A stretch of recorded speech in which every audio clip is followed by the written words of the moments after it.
Hey everybody, what's going on? Fabian for Liberty, fabianforliberty.com. Yes, my hair is a mess, and I'm still in bed. I woke up this morning a little bit under the weather, but I had to do this video today because I literally had a stack on my bedside, on my nightside table, whatever, like probably this big of articles about the Trans-Pacific Partnership. And I did a video about this, I think, sometime last year. Secretive trade deal that is now being labeled a partnership, which is very New World Order-ish sounding to me. But nonetheless, it's a secret trade deal. In fact, so secret that just until recently, members of Congress have been able to review it. A couple days ago, Rand Paul was able to enter a room where the document was laid over 800 pages. His staff had assigned non-disclosure agreements, basically saying, you talk about this, we're going to throw you in prison. So why so secret? Why so secretive is this trade deal? Well, there's two components I'm going to talk about amongst many other components in the trade deal that I think are, or what a lot of the people that have analyzed it and have gotten some of the documents leaked to them have come out and said. But let's just look through this as a historical lens, and then I want to paint the picture of why I think this agreement's even being proposed and why it's eventually going to be signed into law or whatever it is. First is trade deals typically mean bad news for the American working class and middle class.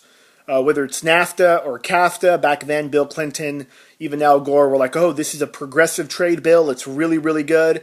Yeah, no, it's not. In fact, in the last 10 years, since the early 2000s, because of NAFTA and CAFTA, we have had over 80,000, ladies and gentlemen, 80,000 factories in America close down and go overseas. Now, truth is that those factories may have left, they may have not left. The world's fundamentally changing through automation, through robots, through globalization. So the changes are coming, and the American economy needs to adapt, or it's game over. It's not adapting. In fact, it's going in the opposite direction to make things much worse. Just ask the people in Seattle, where the minimum wage now is $15, and oops, you can't get a job, and not to mention all the restaurants that are closing because they can't pay their workers $15 an hour when the value they bring is maybe $8 to $11 an hour. See? But I'm kind of getting a little ahead of myself. The trade deals historically have ended really bad for the American people. In fact, I'm all for free trade. But if you're engaged in free trade, why do you need an 800-page document? It should be, hey, look, you trade with me, I trade with you, great. Or me as a private individual, I should be able to go trade with whoever I want without government telling me what I can or cannot do. Of course, unless people are getting murdered or there's some kind of crazy component to it. But the bottom line is that that's real free trade. NAFTA and CAFTA are not free trade agreements.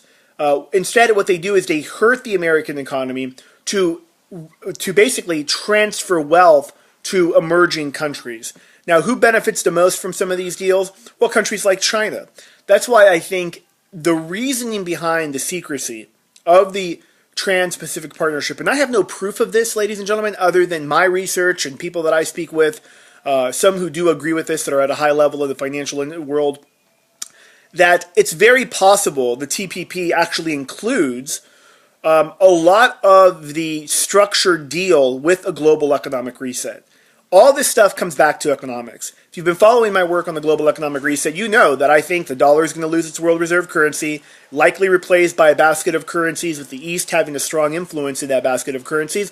And ultimately, it could be the Chinese, it could be a new currency that comes out that will replace the dollar, and it's going to be very painful for consumers here at home and people who, have their money in the bank, whatever, because it's going to be a huge money devaluation. So they're setting the plans in place right now for that, right? And the plan is basically pretty simple. Let's allow corporatist multinational companies who are set up in all these other countries, let's allow them to basically get away with whatever they want. And let's allow the Wall Street bankers to continue to exploit the middle class and the American people. Best example, sucking out $9 trillion out of the economy, or out of the middle class economy, through their low interest rate policies. Now, two things in this bill, or in this partnership agreement, One is that, well, corporations now would be exempt in many ways, in many times, from facing lawsuits from consumers or activists that are saying, hey, wait a minute, maybe Monsanto shouldn't be killing all the honeybees, or maybe they shouldn't be spraying Roundup on all these vegetables. You see what I'm saying? So they are now the corporatists, multinational 1% of 1%, that have bought and paid our government and own our government, are now getting further power, not to mention the big banks on Wall Street, which many of the financial regulations we know Obama's already done away with the derivative regulations.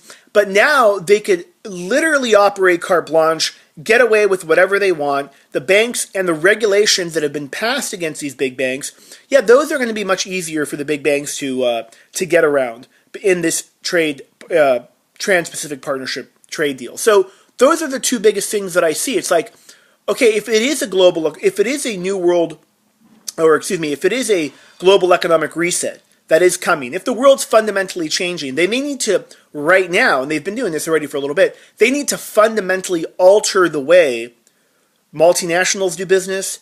They need to allow banks to continue to operate with impunity, let them get away with more speculation, more high-risk bets where they put, in essence, the American workers' capital and Americans' middle class capital at play in their risky bets. So it is an absolute disaster. And yes, I do believe, for the record, the TPP does include the baseline agreements that we will see in the new global economic reset. They're trying to position this as, oh, this is a big trade deal for America, and it shows how strong America still is and the influence it has around the world. Yeah, I don't think so. I don't think that's the case. I think it's something that we definitely should be looking out for. And let me just say one last thing before I wrap it up. I've gotten easily over 300 emails about the Jade Helm 15 military training exercises that are taking place in Texas and 9 other states. I can tell you military training exercises has been taking place in America for 200 plus years. But I don't trust my government. And I don't think someone's a conspiracy theorist for basically saying, you know what, I don't want federal troops in my state because it's not that I don't necessarily trust the troops. I think they might be good people. I don't trust the people that are running the military. That's the bottom line. Pretty simple. And if that's being conspiratorial, then guess what? I'm a freaking major conspiracy theorist, all right? But I'll talk more about that on today's podcast, Jade Helm 15, as well as this Trans-Pacific Partnership. Again, I'm Fabian Calvo, Fabian for Liberty. You can check me out at fabiancalvo.me or fabianforliberty.com. Thank you for watching. I'm out.